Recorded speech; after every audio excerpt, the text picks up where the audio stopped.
Hi friends, ಎಲ್ಲರಿಗೂ ನಮಸ್ಕಾರ. Gagan cooking ಚಾನಲ್ಗೆ ಸ್ವಾಗತ. ಹೊಸದಾಗಿ ನಮ್ಮ ಚಾನಲ್ ನೋಡ್ತಾ ಇದ್ದರೆ ಸಬ್ಸ್ಕ್ರೈಬ್ ಮಾಡ್ಕೊಳ್ಳಿ, ಹಾಗೆ ಪಕ್ಕದಲ್ಲಿರೋ ಬೆಲ್ ಐಕಾನ್ ಕ್ಲಿಕ್ ಮಾಡಿ. ಬನ್ನಿ ಇವತ್ತು ತುಂಬ ಟೇಸ್ಟಿಯಾದಂತಹ ಕಾಬೂಲ್ ಚೆನ್ನ ಮಸಾಲ ಹೇಗೆ ಮಾಡೋದು ಅಂತ ನೋಡ್ಕೊಳ್ಳೋಣ. ಇದು ಚಪಾತಿಗೆ ಪೂರಿಗೆ ಸೂಪರ್ ಕಾಂಬಿನೇಷನ್. ಈ ರೆಸಿಪಿ ವಿಡಿಯೋ ನೋಡಿದ ಮೇಲೆ ನೀವು ಕೂಡ ಟ್ರೈ ಮಾಡಿ ನೋಡಿ, ತುಂಬ ಟೇಸ್ಟಿಯಾಗಿರುತ್ತೆ. ಈಗ ಹೇಗೆ ಮಾಡೋದು ಅಂತ ನೋಡ್ಕೊಳ್ಳೋಣ. ನಾನಿಲ್ಲಿ ಕುಕ್ಕರ್ ಪಾತ್ರೆಗೆ ಇದು ಒಂದು ನೈಟ್ ಫುಲ್ಲು ನೆನೆಸಿಟ್ಟಿದ್ದೀನಿ ಕಾಬೂಲ್ ಕಡಲೆ. ಒಂದೆರಡು ವಿಷಲು ಕೂಗಿಸ್ಕೊಂಡ್ರೆ ಸಾಕು.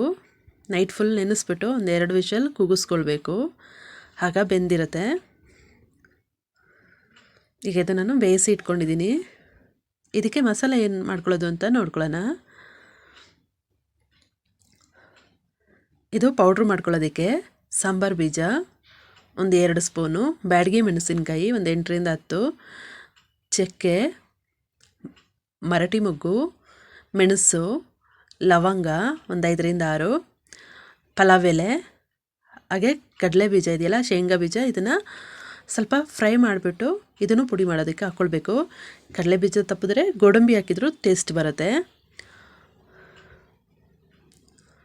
ಇದು ಚೆನ್ನಾಗಿ ಡ್ರೈ ರೋಸ್ಟ್ ಮಾಡ್ಕೊಳ್ಬೇಕು.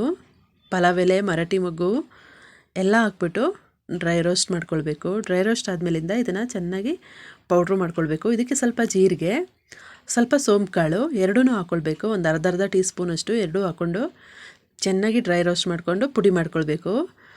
ನೆಕ್ಸ್ಟ್ ಇದಕ್ಕೆ ನಾನು ಬಾಣಲಿಗೆ ಸ್ವಲ್ಪ ಎಣ್ಣೆ ಹಾಕ್ಕೊಂಡು ಬೆಳ್ಳುಳ್ಳಿ, ಒಂದು ಉಂಡೆ ಬೆಳ್ಳುಳ್ಳಿನ ಈ ರೀತಿ ಸಿಪ್ಪೆ ತೆಗೆದು ಎಣ್ಣೆಯಲ್ಲಿ ಬಾಡಿಸ್ಕೊಳ್ಬೇಕು. ಹಾಗೆ ಈರುಳ್ಳಿ ಒಂದು, ಕರಿಬೇವು ಸ್ವಲ್ಪ, ಟೊಮೊಟೊ ಒಂದು, ಇಷ್ಟನ್ನು ಸ್ವಲ್ಪ ಚೆನ್ನಾಗಿ ಫ್ರೈ ಮಾಡ್ಕೊಳ್ಬೇಕು. ಹಾಗೆ ಅರಿಶಿನ ಪುಡಿ 1 ಟೀ ಸ್ಪೂನ್, ಕಾಯಿ ತುರಿ ಹಾಕ್ಕೊಳ್ಬೋದು. ಇದಕ್ಕೆ ಕೊಬ್ಬರಿ ಹಾಕಿದರೆ ಇನ್ನೂ ಟೇಸ್ಟ್ ಬರುತ್ತೆ. ಯಾವ್ದು ಬೇಕಾದರೂ ಹಾಕ್ಬೋದು.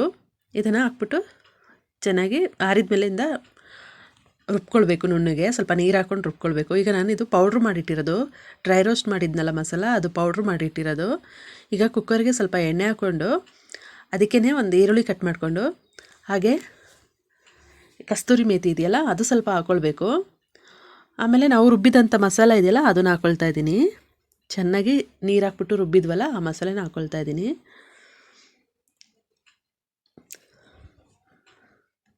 ಅದನ್ನು ಹಾಕ್ಬಿಟ್ಟು ಚೆನ್ನಾಗಿ ಫ್ರೈ ಮಾಡ್ಕೊಳ್ಬೇಕು. ಈಗ ಇದಕ್ಕೆ ಬೆಂದಿರುವ ಕಾಬೂಲ್ ಕಡಲೆನ ಹಾಕ್ಕೊಳ್ಬೇಕು.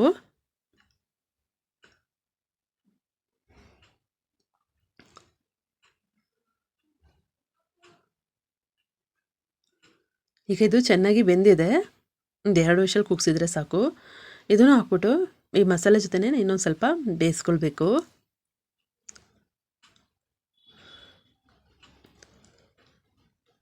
ಈಗ ಇದು ಬೇಯ್ತಾ ಇದ್ದಂಗೆ ನಾವಿಲ್ಲಿ ಡ್ರೈ ರೋಸ್ಟ್ ಮಾಡಿಬಿಟ್ಟು ಅದನ್ನು ಹಾಕಿ ಪೌಡ್ರನ್ನ ಹಾಕ್ಬಿಟ್ಟು ಚೆನ್ನಾಗಿ ಕುದಿಸ್ಕೊಳ್ಬೇಕು.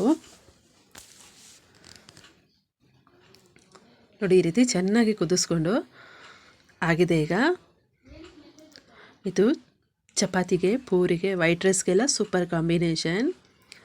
ಫ್ರೆಂಡ್ಸ್, ನಿಮಗೆ ಈ ರೆಸಿಪಿ ಇಷ್ಟ ಆಯ್ತಂದರೆ ಪ್ಲೀಸ್ ಕಮೆಂಟ್ ಮಾಡಿ, ಲೈಕ್ ಕೊಟ್ಟು ಶೇರ್ ಮಾಡಿ. ಇದು ಚೆನ್ನಾಗಿ ಕುದಿ ಬಂದ ಮೇಲಿಂದ ಇದು ರೆಡಿಯಾಗಿದೆ ಅಂತ.